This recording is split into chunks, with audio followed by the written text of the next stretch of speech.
Hello बच्चों, आज हम कक्षा 7वीं का ज्ञान सागर से पाठ 12 दोहे का अध्ययन करेंगे। दोहे नामक पाठ में कबीर, रहीम और वृंद द्वारा रचित कुल 8 दोहों का संकलन है। इन दोहों के माध्यम से जीवन के लिए उपयोगी शिक्षा दी गई है। आइए, सबसे पहला दोहा कबीरदास जी द्वारा रचित। कागा काको धन हरे, कोयल काको देत, मीठे बोल सुनाए के, जग अपना कर लेत। शब्दार्थ: कागा कौआ, काको किसे, हरे छीनता है, देत देती है, बोल वाणी, सुनाई के सुनाकर, जग संसार। पहला जो दोहा है, इसमें कवि ने मीठी वाणी बोलने के महत्व को दर्शाया है। कबीरदास जी कहते हैं कि कौआ किसी का धन नहीं चुराता, अर्थात कौआ किसी का धन नहीं छीनता, लेकिन फिर भी कौआ लोगों को पसंद नहीं होता। वहीं कोयल किसी को धन नहीं देती, लेकिन सबको अच्छी लगती है। ये फर्क है बोली का। बोली के कारण ही कौआ अपनी कर्कश आवाज के कारण भगाया जाता है और कोयल अपनी मीठी वाणी के कारण सबको अपना बना लेती है या सबके मन को हर लेती है और सबकी प्रिय बन जाती है। साधु ऐसा चाहिए जैसा सूप सुभाए, सार सार को गही रहे, थोथा दई उड़ाए। शब्दार्थ: सूप, छाछ, सार सार मूल तत्व या काम की बातें, गही ग्रहण करना, थोथा थोथा बेकार की वस्तु। कवि कहता है कि साधु यानी कि महापुरुष या फिर सज्जन पुरुष का जीवन ऐसा होना चाहिए जिस प्रकार सूप यानी कि छाछ का स्वभाव होता है। सूप का स्वभाव क्या होता है कि सूप अपने पास अच्छे अनाज को रखकर अपनी गंदगी साफ अच्छे अनाज को रखकर उसकी गंदगी साफ कर देता है।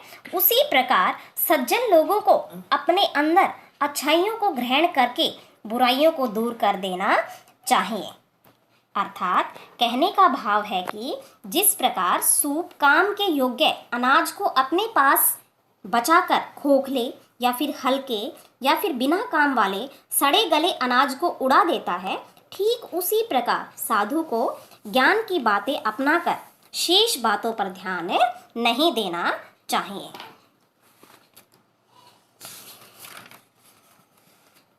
चाहा गई चिंता मिटी, मनवा बेपरवाह, जिनको कुछ ना चाहिए वे साहन के साहा। रहीम जी कहते हैं कि इसमें शब्दार्थ देखिए। चाह इच्छा, मनवा मन, बेपरवाह चिंता मुक्त, कछु कुछ, साहन के सहा राजाओं के राजा। यह जो दोहा है, इसमें रहीम जी हमें चिंता मुक्त रहने की प्रेरणा दे रहे हैं। कवि रहीम कहते हैं कि जिन्हें कुछ नहीं चाहिए वे राजाओं के राजा हैं, क्योंकि उन्हें ना तो किसी चीज़ की चाह है, ना ही चिंता है, और मन तो बिल्कुल बेपरवाह है। यानी कि कहने का भाव है कि मनुष्य की इच्छाएं, कामनाएं समाप्त होते ही वह चिंता मुक्त हो जाता है, क्योंकि उसकी इच्छाएं भी समाप्त हो जाती हैं। इस प्रकार या इस संसार में जिस व्यक्ति को कुछ नहीं चाहिए वह राजाओं के राजा होते हैं। जे गरीब पर हित करे ते रहीम बड़ लोग, कहा सुदामा बापुरो कृष्ण मिताई जोग।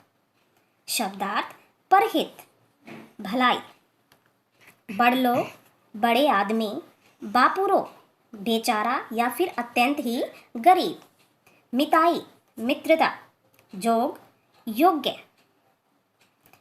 रहीम का कहना है कि जो गरीबों का साथ देते हैं वह बड़े रहम दिल वाले होते हैं। जैसे सुदामा गरीब थे और कृष्ण जी द्वारका के राजा थे, लेकिन कृष्ण जी ने ऐसी मित्रता निभाई और आज भी हम उनकी मित्रता के किस्से सुनते हैं। अर्थात इस संसार में रहीम जी का मानना है कि इस संसार में वही लोग महान हैं जो दूसरों की भलाई करते हैं। श्री कृष्ण और सुदामा की स्थिति में जमीन और आसमान का अंतर था, यानी कि एक गरीब था तो एक अमीर था, परंतु श्री कृष्ण ने उनकी भलाई कर अर्थात धन देकर उसकी मित्रता के योग्य बना दिया और श्री कृष्ण महान बन गए, अर्थात सुदामा की भलाई करने के कारण ही श्री कृष्ण महान बने। रहीमन ओछे नरन सो बैर भली ना प्रीति, काटे चाटे स्वान के दोहों भांति विपरीत। शब्दार्थ, ओछे नीच स्वभाव वाले व्यक्ति या फिर दुष्ट व्यक्ति, नरन मनुष्य, बैर दुश्मनी, स्वान कुत्ता, दोहों दोनों, दोनों, भांति तरह। इस दोहे में रहीम जी कहते हैं कि कम दिमाग के व्यक्तियों से ना तो प्रीति यानी कि लगाव या फिर प्रेम और ना ही दुश्मनी अच्छी होती है। जैसे कुत्ता चाहे काटे या चाटे, दोनों को विपरीत नहीं माना जाता। अर्थात कहने का भाव है कि हमें दुष्ट लोगों से न मित्रता करनी चाहिए और न ही शत्रुता, अर्थात उनके साथ कोई व्यवहार न करके उनसे दूरी बनाए रखनी चाहिए, यानी कि दूरी बनाए रखने में ही हमारी भलाई है, क्योंकि वो उन कुत्तों के समान होते हैं जिनका प्रेम से चाटना भी अपवित्र करता है और काटने से पेट में इंजेक्शन आदि लगवाने पड़ते हैं, अर्थात उनका साथ हमेशा दुखदायी होता है। नीकी पे फीकी लगे बिन अवसर की बात, जैसे बसत युद्ध में रस श्रृंगार न सुहात। कवि वृंद जी इनके रचयिता हैं। शब्दार्थ देखिए, नीकी अच्छी, फीकी बेकार या फिर स्वादहीन, बखत समय, सुहात अच्छा लगता है। कवि वृंद जी कहते हैं कि अवसर के अनुसार ही हर बात शोभा देती है, अन्यथा अच्छी बात भी बेकार लगने लगती है। युद्ध के समय यदि कोई श्रृंगार रस की कविताएं सुनाता है तो वे अच्छी नहीं लगती, ऐसे में वीर रस की कविता ही अच्छी लगती है।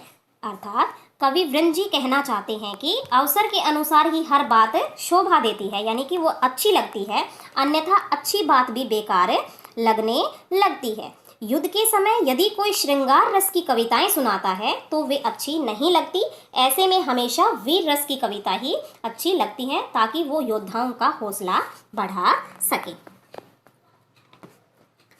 अपनी पहुंची बिचारी के करतब करिए दौर, तेते पांव पसारिए जेती लंबी सोर। शब्दार्थ, पहुंची सामर्थ्य या फिर पहुंच, करतब कर्तव्य, तेते उतना, पसारिए फैलाइए, जेतो जितनी, लंबी लंबी, सोर चादर। कवि वृंद जी कहते हैं कि मनुष्य को अपने सामर्थ्य के अनुसार यानी अपनी शक्ति के अनुसार ही काम करना चाहिए। उसे अपना पैर उतना ही फैलाना चाहिए जितनी लंबी उसकी चादर हो, अन्यथा उसके पैरों को सर्दी गर्मी जैसे कष्ट झेलने पड़ेंगे। मनुष्य को अपने सामर्थ्य के अनुसार, यानी कि वृंद जी का मानना है कि मनुष्य को अपने सामर्थ्य के अनुसार ही काम करना चाहिए। उसे अपने पैर उतने ही फैलाने चाहिए जितनी लंबी उसकी चादर हो, अन्यथा उसके पैरों को तो सर्दी गर्मी जैसा कष्ट झेलना ही पड़ेगा, यानी कि दुख तकलीफ उसको झेलने ही पड़ेंगे। अंतिम दोहा देखिए, कारज धीरे होतु है काहे होत अधीर, समय पाए तरवर फले केतक सिंचो नीर। शब्दार्थ, कारज कार्य, काहे क्यों, अधीर बेसबर, तरुवर वृक्ष, केतक कितना भी, नीर पानी। अंतिम दोहे में कवि वृंद जी कहते हैं कि हे मनुष्य, अच्छे कार्य धीरे धीरे होते हैं, इसलिए तो इतना अधीर मत बन। अधीर यानी कि व्याकुल ना हो। पेड़ में फल उचित समय पर ही आएंगे, चाहे उनमें कितना भी पानी डालो। इसी प्रकार समय आने पर ही काम पूरे होते हैं, यानी कि मनुष्य को अच्छे कार्य धीरे धीरे यानी कि मनुष्य के जो कि हे मनुष्य, मनुष्य को संबोधित करते हुए कवि वृंद जी कहते हैं कि हे मनुष्य, अच्छे कार्य धीरे धीरे होते हैं, इसलिए तू इतना अधीर मत बन, इतना व्याकुल न हो। पेड़ में फल उचित समय पर ही आएंगे, चाहे उनमें कितना भी पानी डालो। इसी प्रकार समय आने पर ही कार्य पूरे होते हैं। यानी कि इसमें कवि ने व्यक्ति को सामर्थ्य के अनुसार काम करने व फल के लिए धैर्य बनाए रखने की सीख दी है। मैं आशा करती हूँ कि आप सबको ये दोहे समझ में आ गए होंगे। धन्यवाद।